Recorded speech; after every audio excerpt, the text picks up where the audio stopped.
আগের ভিডিওয়ে আমরা স্ক্র্যাচ সফটওয়্যারটা ইউজ করে স্কোয়ার অ্যান্ড রেক্ট্যাঙ্গেল ড্র করা শিখেছি। এবার আমরা লাইন ড্র করা শিখব পেন ডাউন করে। তাহলে দেখো 11th পয়েন্টটা লেখা আছে, the following steps enable sprite. Sprite means আমাদের এখানে বাই ডিফল্ট একটা ক্যাট, তাই তো? To draw a line with pen size 10 and pen colour black. তাহলে আমরা পেন সাইজ 10 ইউজ করে একটা ব্ল্যাক ইঙ্ক দিয়ে একটা লাইন টানবো, ঠিক আছে? এবার তার জন্য আমাদের ফলোয়িং কোডসটা কী হবে? ফার্স্ট আমরা পেন ডাউন করব, নেক্সট পেন সাইজটা 10-এ সিলেক্ট করব, পেন কালারটা ব্ল্যাক সিলেক্ট করব, তারপর আমরা মুভ 100 স্টেপস দেবো। দ্যাট মিনস পেন ডাউন হবে ফার্স্টে। আমরা যেমন পেনে বা পেন্সিল দিয়ে যখন আমরা খাতায় লিখি সবার আগে আমরা পেন বা পেন্সিলটা ডাউন করি তো পেপারের মধ্যে, তো এখানেও ফার্স্টে আমাদের ফার্স্ট পয়েন্টটা পেন ডাউন হবে। নেক্সট পেন সাইজটা সিলেক্ট করব, মানে পেন সাইজটা উইথটা কতটা হবে, ছোটো উইথের হবে না শার্প হবে না বড় উইথের হবে সেটা সিলেক্ট করব। অ্যান্ড পেনের কালার সিলেক্ট করব ব্ল্যাক, তারপর সেটাকে 100 স্টেপস মুভ করব, মিনস সেটা একটা 100 স্টেপস ইউনিটের একটা লাইন ট্রেস করবে। নেক্সট আমরা যে ব্লকটার ব্যাপারে জানবো সেটা হচ্ছে লুকস ক্যাটাগরি। মানে এই লুকস ক্যাটাগরিতে ঢুকে আমরা স্প্রাইটটাকে, স্প্রাইট মিনস আমাদের বাই ডিফল্ট যেটা ক্যাট, সেই ক্যাটের লুকস চেঞ্জ করতে পারি বা ক্যাটটাকে কথা বলাতে পারি for a particular period of time.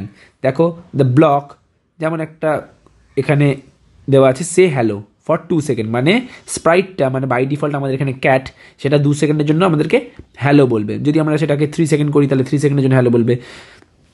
What ever যেটা আমরা বলবো সেই প্রোগ্রামটা সে রান করবে।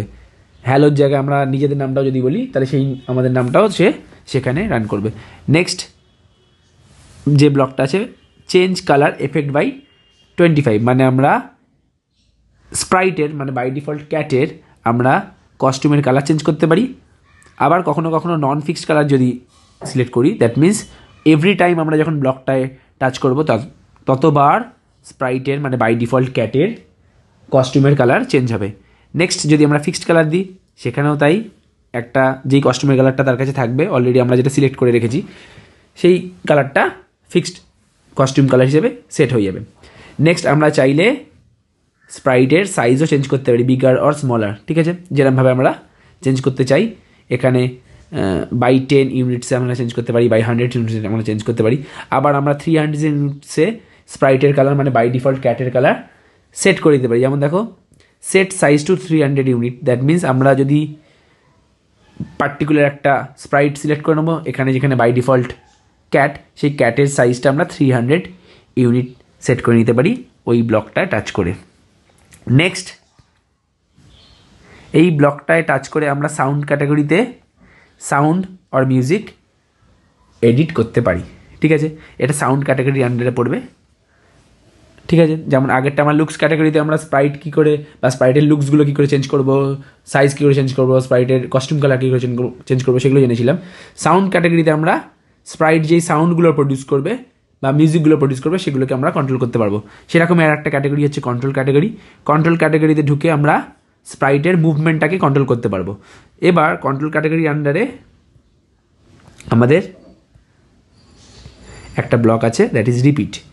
রিপিট মিনস আমরা যদি রিপিট ব্লকটায় ক্লিক করি, দ্যাট মিনস স্প্রাইট কিছুক্ষণ আগে যে অ্যাক্টিভিটিটা পারফর্ম করেছে বা যেই প্রোগ্রামটা রান করেছে সেই সেম প্রোগ্রামটা আবার করবে। এবার রিপিট যদি 10 লিখি দ্যাট মিনস 10 বার রিপিট করবে, রিপিট 100 লিখলে 100 বার রিপিট করবে। তেমন ফর এভার ব্লকটা যদি ক্লিক করি তাহলে যেই অ্যাক্টিভিটিটা আমাদের by default sprite means cat perform করেছে সেটা সে করেই যাবে, সেটা আর থামবে না। এটা গেল আমাদের স্ক্র্যাচ প্রোগ্রামিংয়ের একদম ফান্ডামেন্টাল নলেজ।